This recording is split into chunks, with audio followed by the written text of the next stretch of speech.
Hey everybody, welcome back to Operation Skyscraper, where we use the parts from my inventory to try and build as many skyscrapers as possible. I've pulled out some large 16 by 16 plates and windows of all different shapes, sizes, and colors. And we're going to try and build another skyscraper today in this video. So who remembers like way back in the day when I was like sorting a big bulk lot of parts that I got, like I bought it on, I don't know, Facebook or something, and I was sorting it live, and I said, you know what I'm going to do with all of these weird random colored parts that I have? I'm going to build a massive skyscraper style building, and I'm going to call it the Imagination Station. Well, guess what? We're going to be attempting to build the Imagination Station here today. Speaking of Lego colors, there are so many of them and it can become quite confusing because some of them even have two names. Luckily, there is this tool right here. It's called the Periodic Table of the Lego Colors. It's done by WLWYB. You can find them on their website, WLWYB.com, and it features all of the Lego colors, and they're all identified with both of the names. It's honestly such a handy dandy tool, especially when you're looking to sort Lego by all of the different colors and try and identify what those colors are. I have a discount code that can be redeemed on their website. It's Bricksie in all caps. You can find a link for this product in the description below. So I want this Imagination Station to be colorful, but also a very weird shape. I've got all these plates here. We're going to use them all to create this massive building, and I hope that we can offset them in a spiral design like this. Do you need special parts to offset the floors like that? Nope, you just need studs. And that's going to offset the floors by 2 studs. So we've already got this offset building, and now we're going to have a spiral offset building. I've created the skeleton tower for the spiral skyscraper. It's going to use the black windows and also the transparent black window glass, and the windows are going to be jumpered in spot. Before we continue working on that beauty, we're going to take a look at and place the structure that was created by Simon. I featured it on the channel the other day, but now it has a fully furnished interior. I featured the exterior of the building in the last video, but let's take a look at it again. It's got this like angled wall right here that matches the angle of the slopes that are snout mounted on the side of the windows, on that side and on this side as well. It uses the modified 1x2 bricks and white to give it that nice texture, and also the line down the side right there beside the dark brown windows. It's pretty neat. This roof here is like that's nice triangular shape. It's got the 2x4 tiles and cheese slopes, and both roofs are removable, similar to the Simpsons house. They're held in spot by these circular elements. There's a look at all the odd shaped plate that were used on the bottom of the structure to match that angled wall. Pretty cool.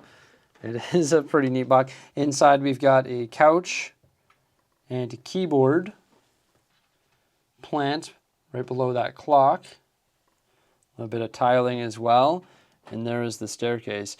I mentioned to Simon that this should be his house and this is where he can live in the Lego City, and he also created this sig fig. With the other section of the roof removed, we can see more of the interior where we have a bed built using those curved slopes and the sand green tiles. I like the triangular tile that he used there. And also the lamp, which is really nice. It's at that like perfect angle there, just positioned in an amazing way with the use of that flex tubing and snot brick and transclear dish. And there's an Easter egg up top here. He's got a chest, which is full of Lego sets. The bedroom loft can be removed from the structure, and with that removed, you can see all of the masonry bricks, which creates the chimney for the fireplace below. And right here, we've got a little kitchen with a sink, drawer unit, cooktop, microwave, and also a fridge. And then a little kitchen table right here with some sushi, a large sandwich, and also an old-fashioned. And large sandwiches is definitely one of his trademarks. So it's actually originally designed to go on top of a skyscraper, sort of like a penthouse suite, but unfortunately at this time, there is no skyscraper that can accommodate that building. Maybe one day we'll have one and then we'll make the transition to the top of it. But for right now, we've both decided that a really good spot for it would actually be right over here by the beach. And it's actually going to go on this little miniature hill right behind the old fishing store and on the end of the campground. First things first, I've got to clear out all the trees and critters to make space for the building. The next thing that had to be done was some ground leveling. Then place the house and connect the trail, modify the back trail, and also add a set of steps going to the back door. Now all we have to do is blend in this entire area. And there we go, everybody. Just like that, we've got a new structure placed in the Lego City. You can see Simon in there and also his giant sandwich in the window. But I'm actually really happy with the way that that structure sort of blends in with the campground. And maybe we've got to add more structures here in the forest. All right, now that that's taken care of, it's time to get back to the spiral skyscraper. These are the parts that are going to be used to complete the skeleton structure that you saw earlier. We've got light gray masonry bricks, dark bluish gray tiles, and plate, transclear 1x2s, various light bluish gray brick, and of course, a bunch of color. Now, of course, I wanted to use various part types just because I didn't want to make a solid, colorful building. It might just be too much color. So rather, the colors are actually spackled into the wall. So you have a nice even distribution of light bluish gray, both smooth brick, masonry, those transclear 1x2s, and also the color. This color here is purple, or otherwise known as dark purple or medium lilac. The 1x4x6 windows are evenly distributed, and they're also inset using light bluish gray jumpers. This color here is dark turquoise or bright bluish green. After the walls were constructed, it had to be capped off in dark bluish gray. This floor here is blue or bright blue. So each module was capped off using plate and also tile, bright light blue or light royal blue. In addition to the tile and plate, there's also 1x1 studs in each corner. Then we have lime or bright yellowish green. There's so many weird color names. Like seriously, is this yellow or bright yellow? I guess it's both. So it's funny, I was working on this project all day and I didn't tell the wife what I was doing. And then at the end of the day, I was like, come on down and see what I was building all day. And she stepped into the room and immediately was like, oh my gosh, it's the imagination station. That's so cool. You talked about this so long ago. And I was like, oh, heck yeah. When I first started constructing the walls, I was just using regular brick. And I was like, wait a minute, what could we add to make this look a little bit more alive? And the masonry brick and also the 1x2 transclear bricks made that happen. A ton of different colors have been integrated into this structure. And finally, we have one that Lego and Bricklink agree upon, and that is white. And the white floor is actually going to go on top of the spiral skyscraper because you could probably tell that we are building using the colors from the spectrum, starting with red, then orange, yellow, green, blue, indigo, and violet. And how cool does that look? I'm actually super pumped up on it. At first, I was like, oh, I don't know. This is looking sort of strange. But then once we got multiple floors constructed and started stacking them, this building really grew on me. However, at this particular point, it is lacking a roof, base plate, and ground floor. So I was trying to figure out what colors we should use for the roof and ground floor. And I decided to go with black and gold. This is the roof, so it uses black plate, some large slopes in the corner, and also some modified corner bricks there. And then it also has a large dish element in the center that's surrounded by light gray curved bricks and tiles. That's what it looks like when the roof is placed on top of the structure. And then down here we have our ground floor. I used the same color, black and gold. So I added some additional windows and also a door here. And the windows are black and gold as well. Maybe I should have jumpered the windows in spot just like the doors, well, and the larger windows. But I have been robbing 2x2 jumpers from my city, and they're pretty much all gone. So I've got to order a bunch more of those to replace the jumpers in my city. Now the challenge is going to be placing this on the bottom of this massive, tall structure. And then we've got to come up with the grounds as well. So it's actually going to be positioned on a 32x32 base plate because when these floors are spiraled like that, they take up quite a bit of space. And I think this building deserves a 32x32 base plate, and I want to really do a good job of decorating this. And maybe one day we'll put a motor in the bottom floor and have the top floor rotating on it. So you sort of get that really cool turning spiral effect. I know I could do this very easily with an IR remote and an IR receiver, so I can adjust the speed of it. But I think one day I want to try and take on the challenge of sort of making a gear ratio that's going to properly work so that this building turns very slowly in the Lego city. Jose and I were talking about it, and I think this could potentially be an art gallery, and I think a really cool thing to do would actually to build an interior for each floor using the colors that are presented on the exterior of that floor, or color, I should say. So orange, red, yellow, lime, green, etc.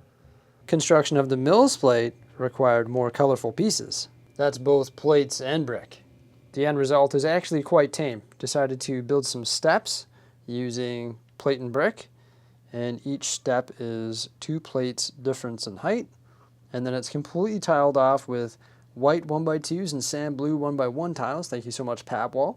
Decided to make one change to the ground floor structure as well by removing those gold shutters and replacing them with trans-clear windows. So I'm really happy with the end result here. I think the checkered steps really add to the skyscraper's spiral effect. Something like this has never really been done before, at least in my Lego room. It's something completely different. We're not going to have time today to furnish it because that is going to be quite the project. Like adding the interior details is going to be a huge task. But we will be placing it in the Lego city, and I can't wait to see it placed with the other skyscrapers. The beauty of Mills is the fact that everything can just be sort of cleared out of the way so I can place this safely. Now it's going to go in the skyscraper area right over here. One thing I will say is that pretty much all of these buildings are going to get shuffled around here in the near future. I'm just slowly but surely building these new structures and placing them in the city, but small things like the downtown diner and also the pub that was built using a corner garage are not going to be like next to giant skyscrapers. So everything's going to have to be shuffled around eventually, but for now I just want to place it with the other scrapers. Okay, so I'm actually pretty excited about it. It is so cool. It's something just that I never thought I would ever create. Well, I guess I did think about it a number of years ago as the imagination station, but I didn't think it would be like this spiraling, multicolored, somewhat organized skyscraper. Like, it actually looks pretty good. I just think it's something that's pretty neat. Like, I'm gritted right now. I think it's pretty neat. Sort of adds a different element to the city. I know there's been some comments saying that the skyscrapers block the amusement park. I understand that from the perspective of over there that they definitely do, but when you're standing here, you can see the amusement park no problem. When you're standing here, you can see Pop Culture Street and the skyscrapers. And then as you make your way over here, there's more of like the modular buildings and the sort of modular building core, I guess. And then you have all of this stuff as well, along with the building that we placed there on top of the hill by the forest. Simon's in there enjoying a sandwich, most likely. And there we go, everybody. We've got the imagination station, or the spiral skyscraper, built and placed in the city. Where am I going to go from here? I'm not sure in regards to skyscrapers. Actually, I do know. I have a hospital that has been thrown around quite a bit, and it is right down there, and I think I'm going to address that hospital, rebuild it, give it a new sort of design, just like a tweaked design, and it's already pretty tall, so that might look pretty cool in the skyscraper block as well. And then other things like that pub that you saw on my desk over there, that's most likely going to get parted out and leave the city just because it's a rebrickable model, so I'm trying to sort of do my own thing, and this is like the next evolution of that. I did some double modular buildings, and now I'm using parts from my inventory to create these giant buildings. With that said, I need to order some jumpers and some tiles because there are holes all over the city because I had to go around and pluck out a mass amount of jumpers. So you're going to see little exposed studs, like 2x2 studs exposed absolutely everywhere. It's pretty funny.